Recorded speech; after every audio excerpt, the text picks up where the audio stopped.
Okay. So thank you guys for coming. I'm Jaime Ries. I'm an attorney in Riverside, and I previously practiced special education law. I don't practice full-time right now. I'm a homeschool parent right now, and I've just been really involved with SB 277, the whole process leading up to the bill recently passing, and a little bit of involvement with the referendum. But I just wanted to talk today about what happens now that SB 277 has become the law. How will it affect parents, parents of children with IEPs, but just in general as parents, how is the law going to affect you so that you can be equipped and you can take action to make sure that you are in the best position and your kids are in the best position to deal with the impacts of the law. So first I wanted to talk about what is the new law? What is the law now that it's passed? So as of June 30th, 2015, Governor Jerry Brown signed SB 277. SB 277 removes all non-medical exemptions to vaccine mandates in California. So previously we had personal belief exemptions and we had religious exemptions that parents could sign in order to decline one or more vaccines to attend school, to send your children to daycare. SB 277 eliminated those, and now the only way to decline a vaccine and still get your child into school would be to get a medical exemption from your doctor. The law has not gone into effect. That's really important to understand. Is that the law doesn't go into effect until July 1st, 2016. Many school districts are trying to enforce it now, so that's actually a really big problem. So I wanted to just mention, what do you do if your school district tries to enforce the law currently? And there are a few things you can do. First of all, we've had parents who have gone to the school district, or gone to enroll their child in school, and the school says, you have to have these vaccines, and we don't accept these exemption forms anymore. I gave you a copy of the exemption form. They've actually denied the forms and said, we don't take those anymore. You have to get a medical exemption, or you have to get a vaccine, or you can't come to school. So the first thing that I would say you need to do is tell them, my attorney said I need to get that in writing. Because a verbal exchange like that, I mean, there's really nothing that you can do. There's no way that you can even prove that conversation occurred. So you need to ask the district to put that they're declining, enrollment of your child. You need to ask them to put that in writing, and they won't do it because all it will take is a call to a superior, to the principal, hopefully, or to an administrator, and they would realize that isn't the law. In fact, in Corona Norco, there was some bad information that was being given out to 7th grade students. They were actually telling parents that they could not enroll their 7th graders, boys and girls, unless they had the HPV vaccine series. Right now, HPV isn't even mandated under the new law, but they're giving out this really bad information, and as a result, numerous parents last year, we know for sure last year and this year, were basically coerced to go out and get the HPV vaccine. So a parent went straight to the top and talked to the superintendent, and they basically issued a statement to all the principals in the entire school district saying, here's what the new law is. Don't tell parents they have to get HPV, because they don't. That's not what the law requires. And in any event, no, we can still accept these forms. So I would say the first thing that you would want to tell a school is that they need to put that in writing. But if they still persist in rejecting the personal belief exemption form, there's several ways you can address that. Yeah, go ahead. If I turn this in, how do I know how am I going to prove that I turned it in? We'll make a copy of it, and I mean, they should have it on file. And I'm not sure how else you could, And what if they just say after January I didn't turn it in? well, you should make a copy of it. Okay. Make a copy of it with the date, and give them a copy of it. It would be illegal for them to destroy it. It becomes part of the school record, so it needs to go in your child's file. I understand sometimes they lose things like that. I've had things missing in my child's. Right, I know that happens. Can they date stamp it, time stamp it? You can ask them to date stamp it if they have a date stamp. I'm trying to think of a better way to do it other than making sure you have a dated copy of it, or multiple dated copies of it. I'm not sure. I'll have to think about that. if there's a better way other than just I could turning just it in. maybe email the nurse afterwards confirming that she received it. Right. Having something in writing is important. So just any type of written exchange would be good. Even if you turned it in with just a statement that you signed saying, I'm submitting this, But you know, of course, they could lose that too. Okay. I don't know. An email might be good. There was a way to do that. Okay. Sorry. So there's several ways that you can address you know, a district acting prematurely on the law. There's a uniform complaint that you can file with the Department of Education, the California Department of Education. That's not specific to any, you know, special ed or general education. It's just if you have any type of complaint where a school is not in compliance with any law under the Ed Code, you can address it using a uniform complaint. And basically, I think it goes through the school district. That complaint actually goes to the school district or to the specific school.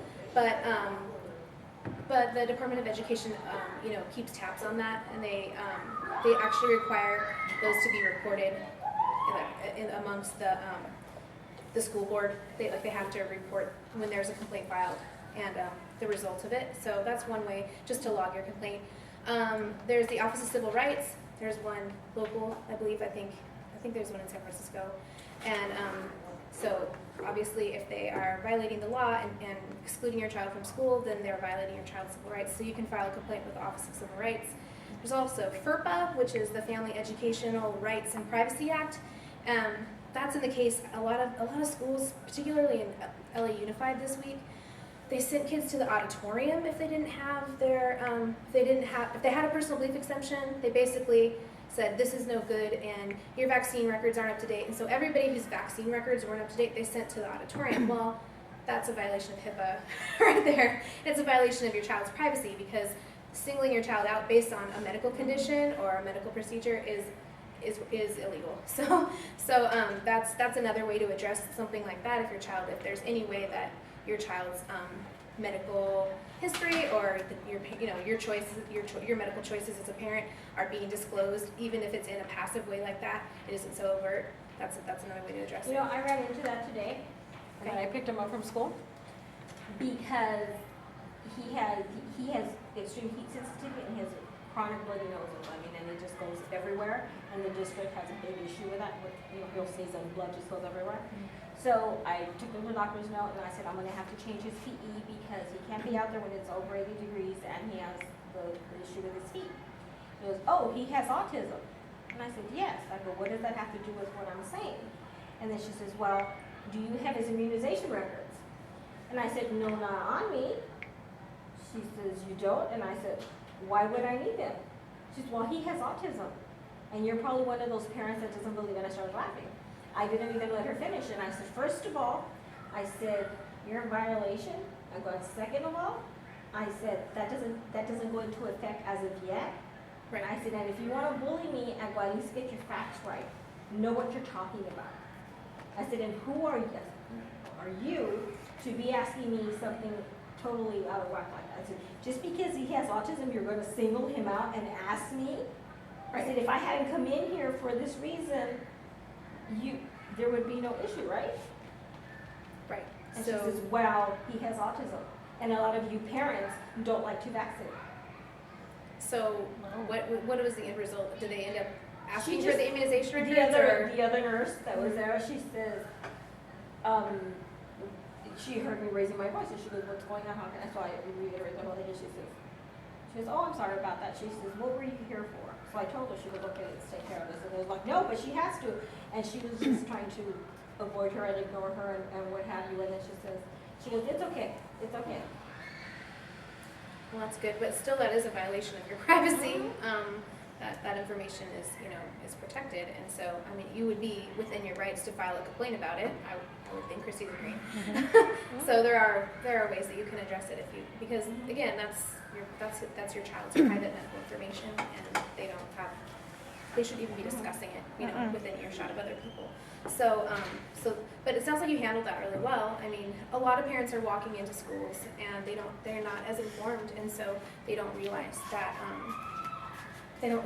either the law hasn't gone into effect yet, or there's a lot of issues. So anyway, so it's good that you were informed. Well, Christy had posted something to that effect that it's not into effect yet, whatever. Right. Mm-hmm. So I've held on to that. I said, let's see what happens when school starts, and I've held on to that. So I'll let you get started with this. So.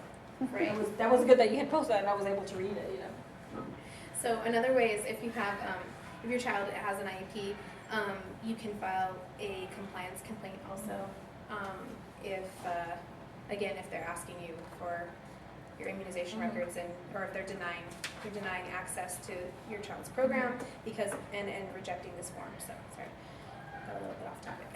I did. You can pursue them under section 504 too. Right, Put in an OCR complaint, ask for 504 here, you know, like that. right, that's also true.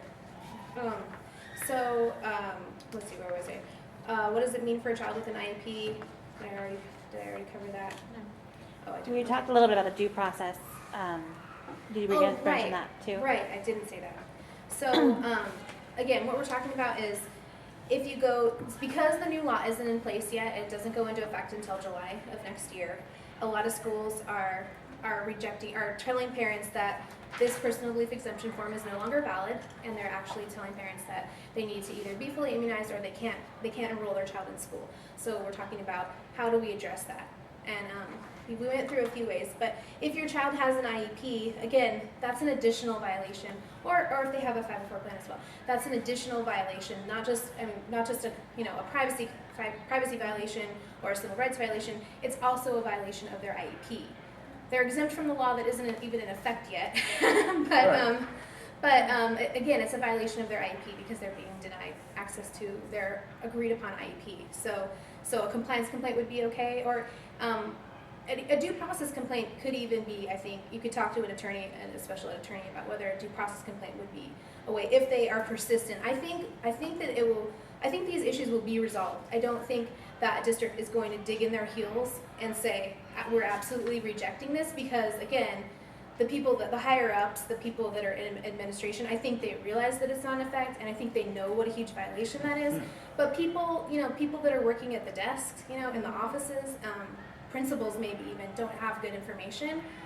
There's been so much talk about this bill, I think, and so many misconceptions about it. I think that as soon as it passed, there was such this huge buzz and people were so polarized over it anyway. So either you were elated about it or you were outraged about it. So everybody assumed that it went into effect immediately. So I think that that probably applies to a lot of the lower level people in school districts. But again, I don't know that people are going to be continually denied access to their program to the point where due process will be necessary. But it's a possibility anyway. It's within the range of possibility. So is it supposed to be if they have an IEP, they're exempt? Well, we can get to that. I mean, that's an interesting question. So, I didn't use Or the is it just until July they're exempt? right. So everybody until July can still fill out the personal belief exemption form, and they can do it. They can check the box for personal belief, where they need to get a physician affidavit or like a physician to sign, or they can check the religious belief box. The religious belief box does not require a signature from a physician. So if you check the religious belief box and you sign it, that's it, you're done. You turn it in, it's done. If you check the box that says receipt of information, that means that you went to your doctor and you had a conversation about vaccines, why they're good, why they're bad, blah, blah, blah. And then your doctor signs off on it and says, some doctors will sign it, some doctors won't. Your doctor signs saying which vaccines your child's missed, and then you turn that into the school. So again, I think there's another misconception that a lot of school districts are again, they're misinformed and they're giving out bad information, and they're saying if you check the religious box, you still have to get this signed by a doctor. That's false. If you check the box for religious beliefs, you're done. You don't have to go to a doctor. And that was the way, Governor Brown actually set it up that way. He said, I want to make sure that the previous law, he said, I want to make sure that there's a religious belief that doesn't require doctor consultation. And so, anyway. So are we supposed to do this yearly? No. So it's already on file? Some it's schools on will file. ask for it yearly. I think that if your school asks for it again, I don't know, you can fight them on it or not. You shouldn't have to do it yearly. Once your child has filled this out at kindergarten, which is one of the points where they ask for vaccines in kindergarten, you shouldn't have to fill it out again. And if you have one on file, it's still good. Okay. And it will continue to be good until 7th grade, which I was going to talk about. It will continue to be good until the next grade span. So the grade spans are kindergarten. Kindergarten is the first checkpoint where you have to have the 10 enumerated vaccines, or you need a medical exemption. Again, this is when the law goes into effect. Currently, this is still fine.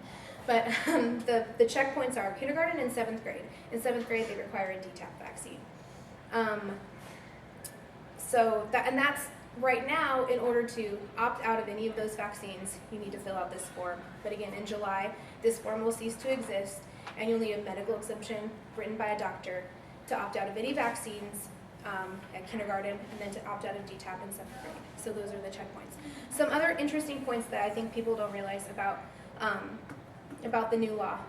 There is a lot of question about if you have your child enrolled, and what they're calling this, by the way, is once it's on file for your kindergartner, they're grandfathering these in, which means it's still going to be effective, even though the law goes into effect in July. This personal belief exemption will be valid until the next grade span checkpoint, which is 7th grade. So, like So if they're checking at kindergarten for the 10 and they're checking at 7th grade for the, DTaP. do I just have to get at 7th grade the DTaP? Right. If he never had the others? Right, So at 7th grade, I'm only looking at this one vaccine. right. That's Yes, in question. that should be the case. I'm not going to say that that's what they're going to tell you. It should just be DTaP. Would they lie to you? Mine started, That line mine always started makes in it high mad. school, but when he went to 7th grade, I followed the second one. Right, in They 7th have- grade, you're they gonna, have right, like 2 of in those 7th grade, on you're gonna one you'd have to fill out a new one of these. However, these are going to stop, you're not gonna be able to fill out a new one. I have a kindergartner Oh, I this just year. started high school this year, so. Right, yeah. okay, you're good. So I have a kindergartner this year, and I'm filling out, I have this form on file for this year. So next year, the new law will come into effect, and so no one will be able to file a new one. But my daughter's kindergarten one will carry her through to 7th grade.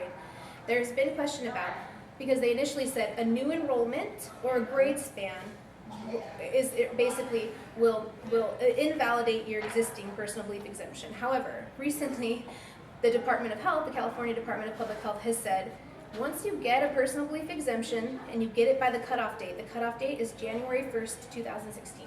So you get this form on file by this coming January, before January 1st.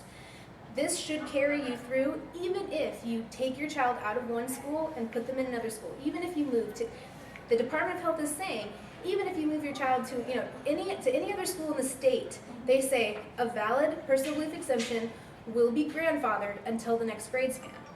There was all kinds of debate about that, and when we were fighting against the bill, the thought was, oh, well, I have to keep my kid in the same school then from kindergarten until they go to 7th grade.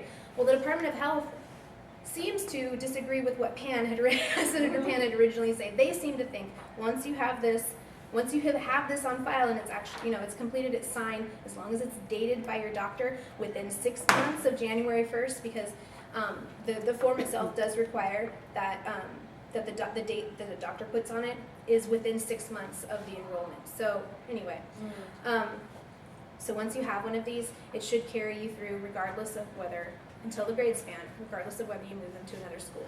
I don't know, does that answer your question? I know there's been a lot of debate about that. Can they add any more immunizations to this? Yes, they absolutely can. The new bill, there's a number 11, they list these 10 enumerated vaccines, and I can tell you what they are if you want, but it's measles, mumps, rubella, polio, Hib, diphtheria, tetanus, pertussis, chickenpox, and there's one other one that's on its own. I'm sure the rubella's in there somewhere, but that would be included with the measles. It's not HPV. I don't know. It's not It's Hib. probably hepatitis B. It's Hep B. It's Hep B. Hep B. So those are the 10. I should have known that. Those are the 10 enumerated vaccines. But then number 11, after they list those 1 through 10, number 11 says that any vaccine can be added by the Department of Public Health as they deem necessary. So at any point, the Department of Public Health can decide, we now think, oh, there's been an outbreak of, I don't know, yellow fever, we're adding it. There's been an outbreak of Ebola, okay, we're adding it. Flu? And yeah, absolutely. The best candidates, probably the most likely candidates to be added are flu and HPV, because they're on the recommended schedule by the CDC, but they're not on the mandated list. So those are probably the two most likely to be added. They could be added as early as the next legislative session. Would then they only be checked at kindergarten and 7th, or if they said 4th grade? Well, currently the law says that if they add anything, then you can have a personal belief exemption. I don't know how that's going to work. Like if they add flu, you can have a personal belief exemption to flu, but you can't have it to the other 10. First of all, that kind of contradicts the whole the whole thing that Senator Pan was trying to accomplish here, which was taking away personal choice. Also, this form is going to cease to exist. Literally, they're not going to have it on. They're not going to have it on the Department of Health's website anymore. I'm really curious how they're going to have how they're actually going to carry through with allowing you to have a personal belief exemption when the personal belief exemption form doesn't exist, and I don't know. So I'm not sure how they're going to do that, but allegedly they will allow personal belief exemptions for anything added at this point. Again, that could change. That could change with just. I mean, they just have to write in one line. That was my thinking, if I Right. have a 9th grader that is fully vaccinated, but we don't want to add any more, I can, even though he's vaccinated, I could still put one of those in for any future and keep him for any future vaccinations. in Oh, 10th, you mean- 11th. Could you fill out a personal belief exemption form, even though he's fully vaccinated, Uh-huh. saying that, Any future ones he would, I think you can. before the date, I I don't think, know why you can't. I mean, Makes if sense. you're I gonna think you file a can. form, that doesn't obligate you not to get a vaccine. exactly. if I were you, I think you can actually, if you want, you could write in anything you want. You could check religious beliefs and you could write in your own, you know, whatever you want, you know, your own belief right here and just say, you know, no, I'm opting out of any future vaccines, you know, because of my religious beliefs, or, you know, or you could go through the whole process of getting a doctor to sign off on it. It doesn't matter. The doctor's not telling you. The doctor's not saying I agree with you or I disagree with you. The doctor's saying I gave you all the information that I know about vaccines, and you know, and I've given you that information, so now you're informed, and so you can now exercise your personal belief. So you got a guy who bullies you by not even wanting to sign the form on that basis, then you know that you gotta find somebody else. That's it. That's Because you don't need idiots on your team. Basically, what she was asking, he's in the 9th grade, right? Mine's in the 9th grade. So we don't have to worry anymore about them saying you have to vaccinate them now or whatever. I mean, because this happened at high school today, and I'm like, Okay, I don't think there's ever a point where you don't have to worry Mm-mm. because they A new could. law. I mean, they can do anything. At any point, they could say, okay, That's my concern. 11th grade's a new checkpoint, and we're going to throw in HPV. I mean, really, they could do anything like that. They can say, okay, 5th grade's now the checkpoint for HPV because they're recommending it for boys and girls as young as 9. So okay, now 5th grade's the checkpoint for HPV. They can do anything they want. I don't feel like you should ever feel like you're safe or like your kids are, you know, not going to be, you know, that they're not going to try and impose additional vaccines. Well, a related question that I hear is if you think that there's some way that you're gonna get them to stop lying to you, to stop bullying you, that's not gonna happen. You're just gonna have to be ready to thwart them. I So I agree. do wanna point out here, you don't have to have a 504 plan to complain to OCR or file a 504 hearing. Oh right, no, you Oh. can If you you can file have it. an IEP, then you're qualified under 504 just because of that. So you have a lot of different ways to make them wish they hadn't bothered. Right, and I have I have a list of various, if you do find yourself being discriminated against, or you know, this law prematurely being enforced or wrongfully enforced, you know, tell them like they're doing in Corona Norco, telling kids that they had to get the HPV vaccine in order to go into 7th grade. And they're basically coercing boys and girls to get that vaccine. Here, this is just a list of various remedies that you have, different state entities that you can make complaints to. Can I see this, Mr. Bailey? Do you have another one? Another question I have is, what about an educator who doesn't want to take a vaccine? I have no idea what my vaccine records look like. Well- But I don't want to take a flu vaccine because Right. normally when I have in the past, I ended up getting so sick. Right, so at And this missing point, there are no requirements for teachers that are not preschool teachers. So there But how is. is FERPA supposed to do you any good on this? Number 3. I'm sorry. Because of what happened at LAUSD. They rounded up all of the children on the first day of school and put them in the gymnasium and didn't let them go to class. If they And did so if they their- identified essentially, if took their away their vaccine records privacy weren't rights. complete. And so it was like, just this population over here, it's not, you know, Well, it has to do vaccinated. with, That's it has to do with privacy of student records. I don't understand how that applies at all. Monday, I went in and asked. I don't know, that was the suggestion that we got. What? if you have other suggestions for that situation, Well, and the other just thing give too them is away. you can make a perfect complaint, it takes them about a year or two to get to it. No, I know.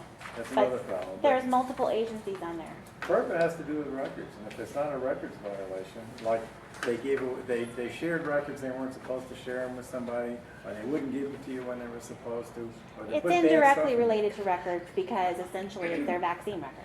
So it's indirectly. And yeah, it would take a long time, definitely, but there's multiple options on there to Public consider. health, I guess you could complain there. You Right, could so certainly on make, you Monday, could certainly I put in went a into hearing Fushino, request. and the girls in the office are actually against the law stuff, and they go, well, this is what we've been told. You know, everyone, so my son is in 6th grade, so he's okay for this year, but come next year, he's not okay, unless we get, you know, gets passed. And especially for my 7th grader, my 8th grader, they said she's okay for this year, but come next year, no, she's gonna have to get all her vaccines. No, that's not true. Okay, I just wanna make sure, I just wanna get all right. This is what they're being told by their district. Right, so Fushino. what you need to do, and so that goes to, let's go to Roman numeral 2. I say, how can I best protect my child from the impacts of the law? What you can do, the best thing you can do is take the personal belief exemption form. Did I give you one of these? Sounds like two. Oh, Yeah, I you can can make a copy. get it, you can get it online. Okay. It's available online. It's you take the personal belief exemption form and you either go to your doctor. There's 2 boxes. There's the receipt of information box and the religious beliefs box.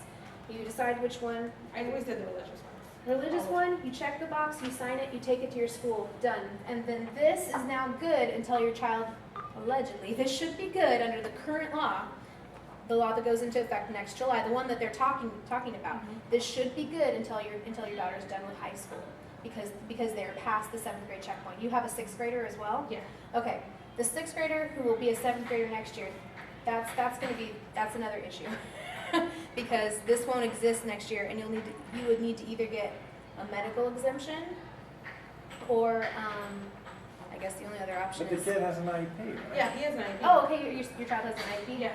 You should be okay. Because a lot of people are interpreting the law to say that it doesn't apply to kids with IEPs.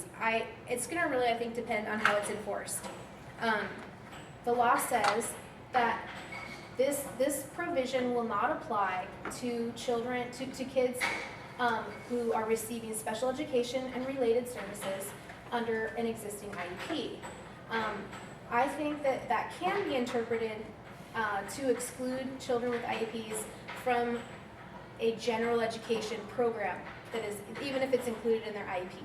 I don't know that that's necessarily legal, but I think that school districts there are school districts who will try and exclude kids from their general education program. So if you have a child that's mainstreamed in a general education classroom, I can definitely see school districts saying, okay, this law protects your child if they're in a special day class, and it protects your child. Their speech services, yeah, they can come on campus and get speech and OT and whatever they need to get on campus, but it doesn't protect. It does not allow them entrance into a general education classroom because it's not special education related services, even if it's in an IEP. But it is. I As a understand. matter of law, it is. A special I understand. education is not an But that's the SBC. argument. I am just saying what this is going to Will come they down will? to. Sure they will. What this is going to come down to is it's going to be basically school by school. I'm not even going to say district. I think it's going to depend on how a specific school district and school administrator decides to enforce the law. And I think it will actually be good because I think there will be lawsuits, there will be due process hearings that are going to be filed as a result, and I think that's the only way there's going to be any clarity. Any consistent clarity like across the board is if there are decisions on this specific issue. What So- about NPSs? So what about like the kids that are placed like in an NPS, and how would that go? Okay. Same thing, it's a And sped placement. I don't think you should have any problem with that. I think a non-public placement I think is going to be under an IEP. I think you should be fine. Again, that's just my opinion, and this is how I think things are going to play out based on the way that I've watched this unfold from the very beginning of it being proposed, and the way that listening to all of the things that the authors of the bill have said, and just the twisting of facts and their complete and utter just lack of understanding for special education. They don't understand it. They didn't know how to write a law about it, Nope. and so as a result, I don't think it's a well-written law, and so I think there's gonna be issues. Yeah.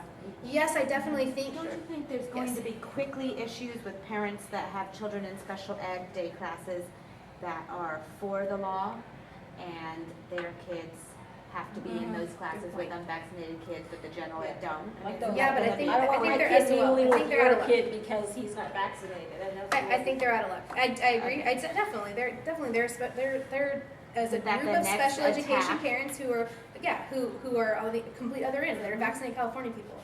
And I Once think they I find think they're out out of that- luck because I think the law is specific enough to cover special ed. So, and I mean, there's no way you could Don't you possibly think that'd be argue. the next change to the law?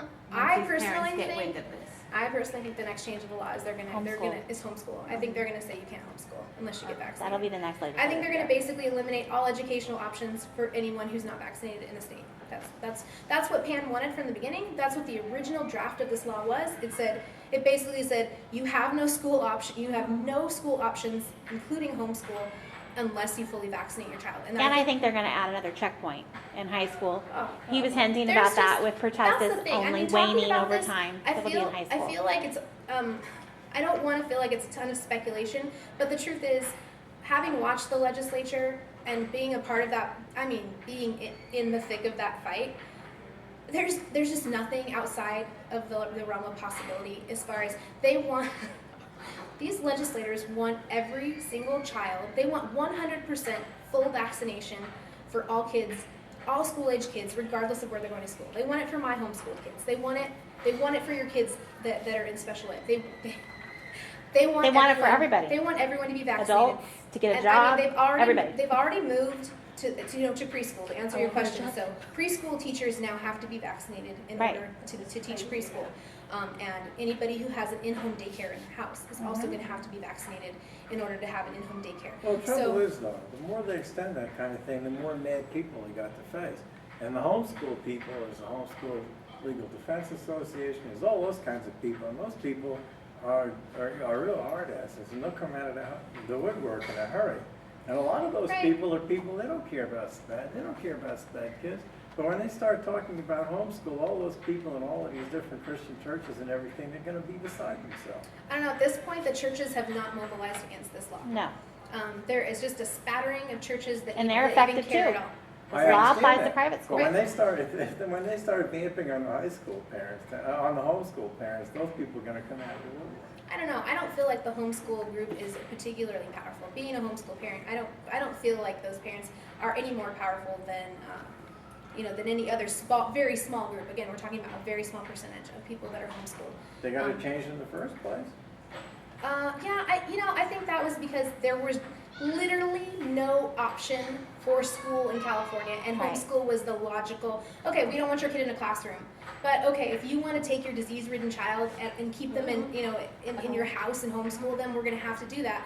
I mean, because I think the implications of a law that eliminates school, I think you can do it incrementally, and that's what they're doing. I mean, it's very incremental. It was initially okay, you have to consult with a doctor. Right. And then now they're taking the next incremental step. Okay, now you have to homeschool. And the next, I mean, they're Well, doing I'm it. not talking the vaccination law.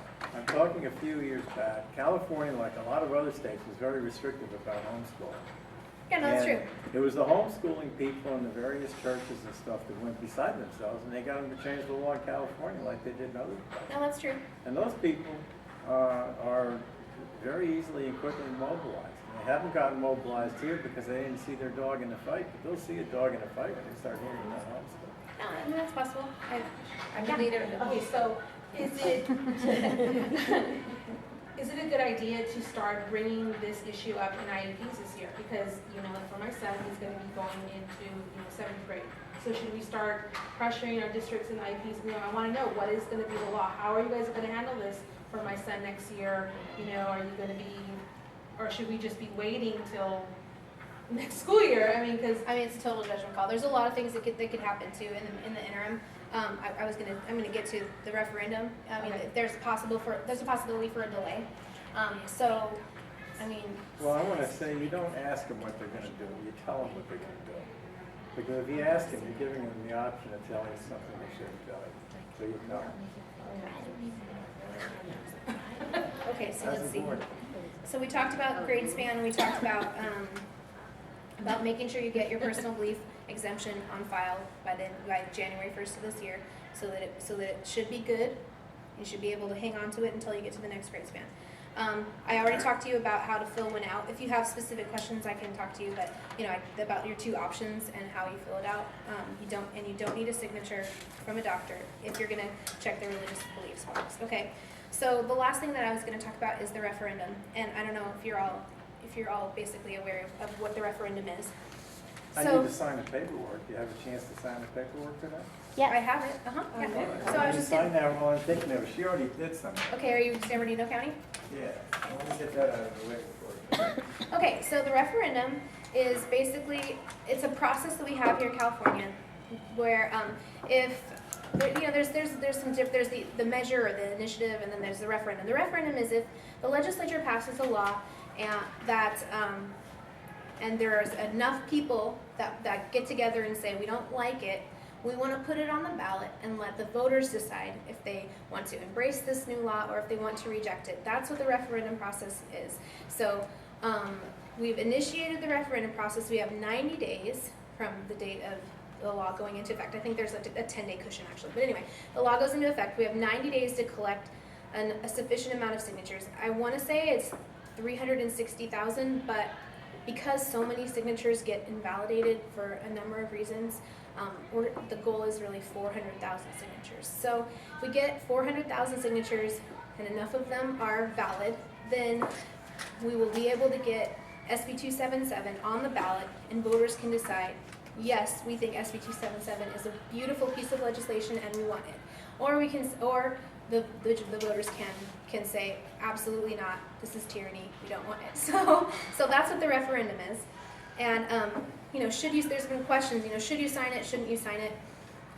Isn't there going to be a legal battle? Is that a better way to fight this? I think there's no reason why people shouldn't support the referendum, because for one reason, if we're successful in getting enough signatures, the referendum will delay the imposition of the law. So it won't go into effect on July 1st, 2016. It will be the effectiveness of the law will actually be delayed until the voters have a chance to vote on it, which would be in November. And it will probably then delay the effectiveness of the law by an entire school year. So I think it would be great, even if it's like, even if it's a giant flaw and the voters, worst case scenario, it gets on the ballot and it gets shot down 20 to 80 or something like that. I still think that it will have the impact of delaying the law again by a year, and so that in and of itself, that's a lot of kids who can get a new personal belief exemption and have it grandfathered in for a number of years. So that's why I think that there's really no good argument to not sign it. But whether or not it's going to, whether or not the California voters are smart enough to make the right call on this is, I don't know. I think that there are a lot of brainwashed people in California, a lot of indoctrinated people. So I'm not confident that if it gets on the ballot, that the California voters will overturn the law. But again, I think it's worth the effort. If it fails, if it gets on the ballot and it fails, or let's say we don't get enough signatures, there absolutely will be a lawsuit. We just have to wait until it goes into effect, until somebody is affected by it. So again, it doesn't go into effect until July of next year. And so once somebody has experienced the negative discrimination imposed by the law, then it will be ripe for a lawsuit. And so that's what will happen. So I think regardless of what happens with the referendum, and even let's say that it even it's successful and we are able to overturn it, I don't know that will even prevent a lawsuit down the road, because it's an unconstitutional law, and it doesn't really matter what the voters say about. Really, it doesn't matter what the voters say about it. If it's unconstitutional, the courts need to strike it down, because it's legally. It doesn't uphold the laws of California. But it's not a live issue if it's not there. Right, but I don't think it's going to go away. Here's the thing. Let's say the referendum's successful and the California voters, make the right choice and they vote it down. There's nothing stopping the legislature from just starting all over. Honestly. Right. Maybe not in such a direct way, but there's nothing stopping them from making mandatory vaccine laws again. And who's verifying all these vaccines? that the paperwork that's turned in is really legal? Who's verifying it? Because I turned mine in, but. You're talking about like the immunization card, Uh-huh. the cards? Uh-huh. I don't know, the school official. There's Nobody's really, checking. there's no verification process that There I'm isn't. like familiar So with. you They have look at it no and they say, guarantee. yeah, looks good. Yeah. you Got have a no yellow piece of guarantee paper, I that need you to paper make some Yeah, stamps means on it. that child matches up and you're not taking blood, you're not having the, Nope, the that's an school interesting nurse, point. the It's something, secretary. something that you can you use can over. push Censor. I'm just saying. Well, she's saying she has her vaccination records, but like the person, Nobody's they're not, verified. they're not. I have thought of that, I said, well, how are And they they gonna? Nobody actually is. got all the kids in the Who's school gonna take and the we're time just to- going through all their files. So And mine people came need up, to say, which is, we really had to photocopy investigate. with this So one's they name now. called Nevada, they Yes, were one's name's up there, this the one's health department, because that's where they send Saying I everything. tried to do And then something they, like that's that. what they My have. son. That's how they did it for They're him. twins. And Same I'm like, records. but I think he had more than what they're saying. She's like, no, well, those are the only ones they have on record. So that would be the only ones that they would count for. Right, I'm and like, here in California, we don't have electronic data for, that we don't use. We have the program we have the ability to store vaccine data. We have the program, but we don't use it. So at any point, they can just start making it electronic. Right. So that's the answer. That's probably what they'll do. I think they're gonna get rid of, Quickly. immunization cards and make it Right. an electronic Yes, process. definitely.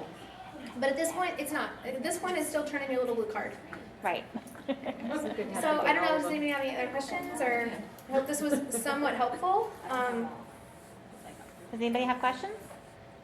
It cleared up a lot. I'm just of- saying, if an educator is required, to provide their documents, I have no way of finding my old documents and not telling you what I was. And I actually was on a different schedule at the time, so I probably, Right.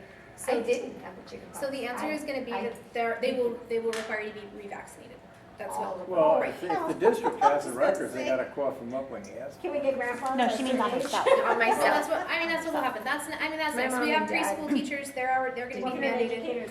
And then, yeah, so they're, and then now we've got this, they've got school kids, they're mandated, it's gonna be teachers, it's gonna be state employees, it's Right. gonna start spreading. And that's what Unless something really big happens, this is the trend, it's a national trend, there's a national bill that's giving incentives to each state to pass these laws. They're giving preventative healthcare grants to each state that passes mandates in accordance with the CDC schedule. So that's why it's not going to be long before we're on the CDC schedule. Yes, we diverge from it a tiny bit, but there's federal money to be had for being in compliance with the CDC schedule, so it's going to happen.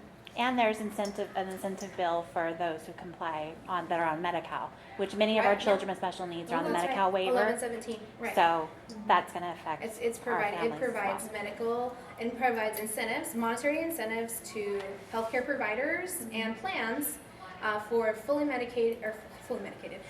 vaccinated Medi-Cal patients, children 2 and under. So Right.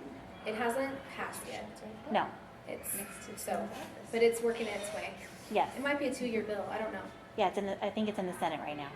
Yeah, but you know how some of those are being extended to 2-year bills. Oh, yeah. Yeah, so I don't know. Anyway, I don't have anything else to share. That my pediatrician has 2 nephews that are on the spectrum. Mm. So I brought up issues and, hey, what do you want me to sign? Right. Because and his wife was the one that said, I know that they both got sick immediately after a certain vaccination, so she says, you know, we stopped vaccinating our kids also. So I said, you know. So I don't have anything else. Thank you for letting me come in. Thank Talk to you. again.